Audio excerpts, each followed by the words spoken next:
से करो ना विदा।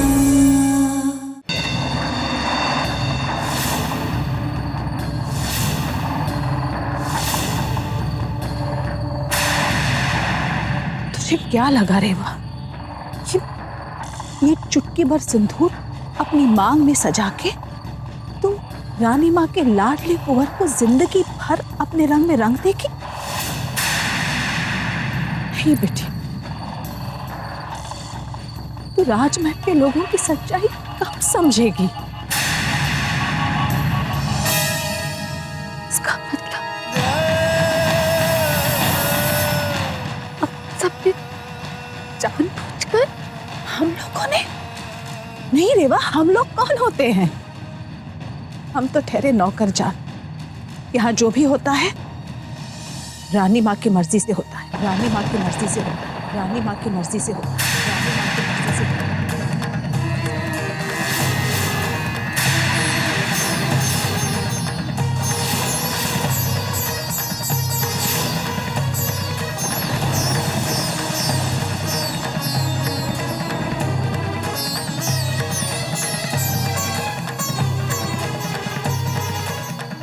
नहीं नहीं, हमें गलत मत समझना। रानी माँ बहुत अच्छी है। अब देखना, माना कि उन्होंने तुम्हारा विवाह अपने लाडले कुंवर के साथ नहीं किया, पर अपने दूसरे बेटे यश के साथ तो किया ना।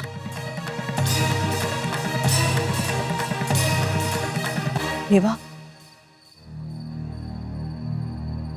तजुर्बे की बात सुन और गांठ बांध ले। अपनी जिंदगी से समझौता कर ले, समझौता कर ले, समझौता कर ले, समझौता कर ले। समझ ले बिटिया कि तेरे सपने, तेरी उम्मीदें, तेरी उड़ान, इन सब का सफर यहाँ राजमहल में आकर खत्म हो गया। समझ ले कि रानी माँ ने तेरी भागती हुई जिंदगी पे पूर्ण विराम लगा दिया है, पूर्ण विराम लगा दिया है, पूर्ण विराम लगा दिया है, पूर्ण विराम लगा दिया।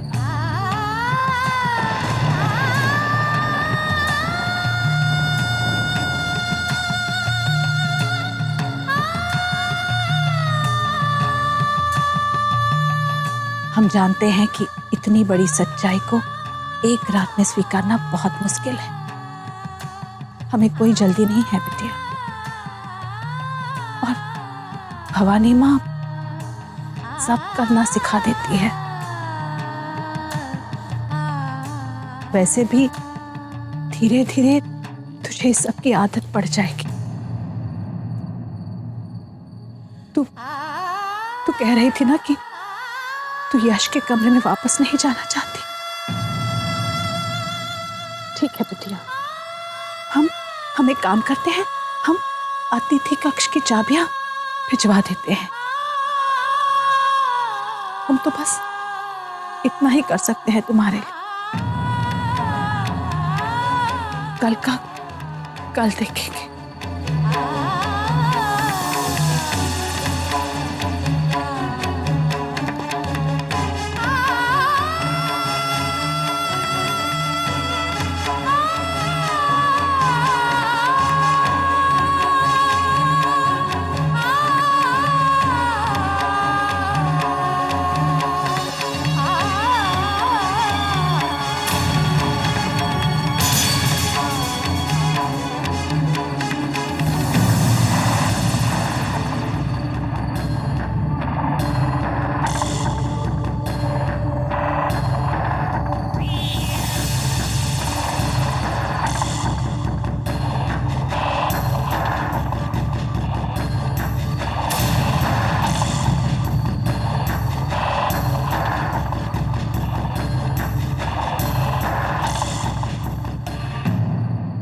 यहाँ जो भी होता है रानी माँ की मर्जी से होता है।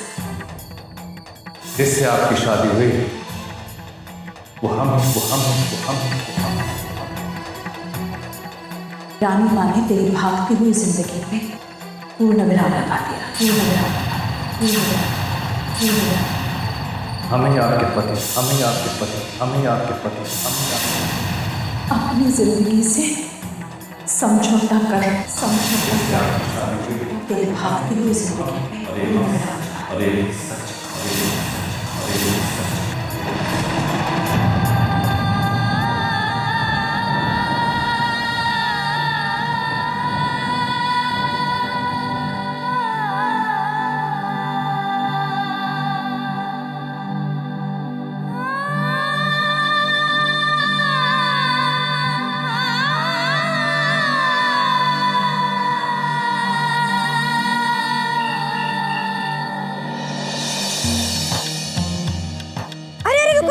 एक मिनट पहले हमको ये बताओ कि वहाँ पे क्या क्या हुआ, शुरू से आखिर तक बताना। हाँ, एक एक बात बताना, कुछ छोड़ना नहीं। मेरी मोड़ी का स्वागत अच्छे से हुआ ना? तुम लोग का स्वागत अच्छे से हुआ कि नहीं? रानी माँ ने मेरी मोड़ी के स्वागत के लिए जमीन आसमान एक कर दी होगी ना? माँ, सब तो आपने ही बता दिया, अब हम क्या बताएं? बस इतना जान लीजिए कि अब हमें हमारी रेवा की चिंता करने की कोई जरूरत नहीं है। जो ही तो हम सुन वो चाह रहे तुमसे शरद। देवी मैया, तेरी महिमा अपरंपार है देवी मैया।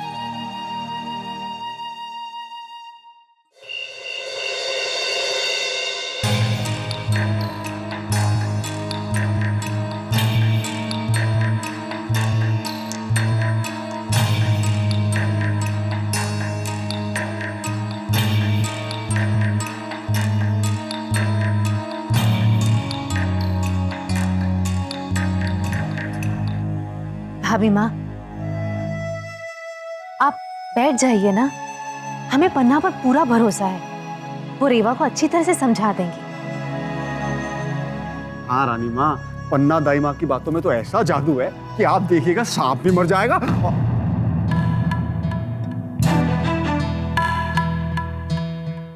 मेरा मतलब है वो रेवा के मन की सारी गलतफहमियां दूर कर देंगे।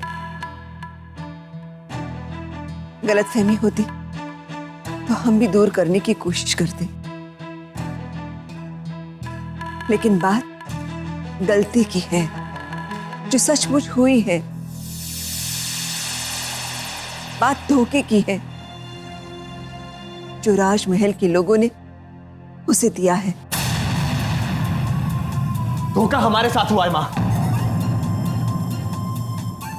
आप राजमहल के सब लोगों को दोष नहीं दे सकती हैं। दोष सिर्फ और सिर्फ एक इंसान का है, वो है ये यश।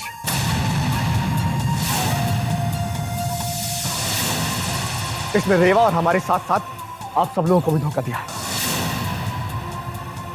ये तुम कैसी बातें कर रहे हो अरिमन? हम बिल्कुल सच कह रहे हैं। आप हमेशा से हम पे शक करते रहे। आप शुरू से नहीं चाहते थे ना कि हम रेवा से शादी करें।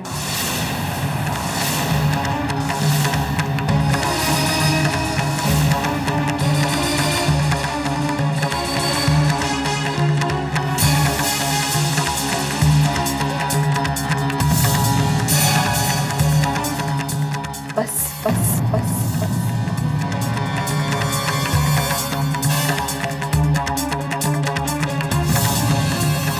बहुत हो गया।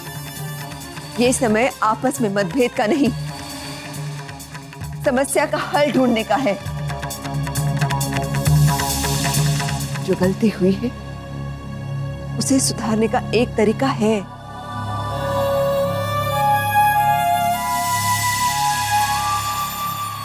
अब हमें रेवा को इतना प्यार देना है, इतना अपनापन देना है कि वो मजबूर होकर हमें हमारी गलती के लिए माफ कर दे। ऐसा ही होगा।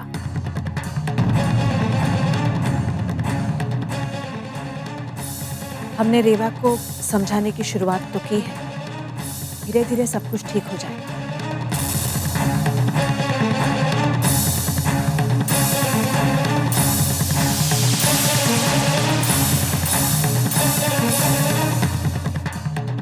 आपने रेवा को बाहर अकेली क्यों छोड़ा? उसका इस समय अकेले रहना ही ठीक है रानी माँ। बड़ा जख्म है, भरते भरते भरेगा। अगर हमने उसे छूने की कोशिश की तो दर्द के सिवा बेचारी को कुछ नहीं मिलेगा।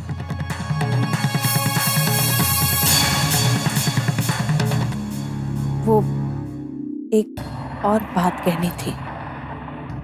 आज की रात रेवा अगर अतिथि कक्ष में गुजारे तो शायद आप ठीक कह रही। आज रात रेवा को अतिथि कक्ष में ही आराम करना चाहिए। कल सुबह तक उसका मन शांत हो जाएगा तो हम भी जाकर उसे समझा पाएंगे। आराम तो आप सब लोगों को भी करना चाहिए। जल्दबाजी में किए गए हमारे एक फैसले की वजह से आपको इतना सब कुछ झेलना पड़ा। अच्छा होगा अगर अब सिर्फ चीजों को बेहतर बनाने के बारे में सोचा जाए।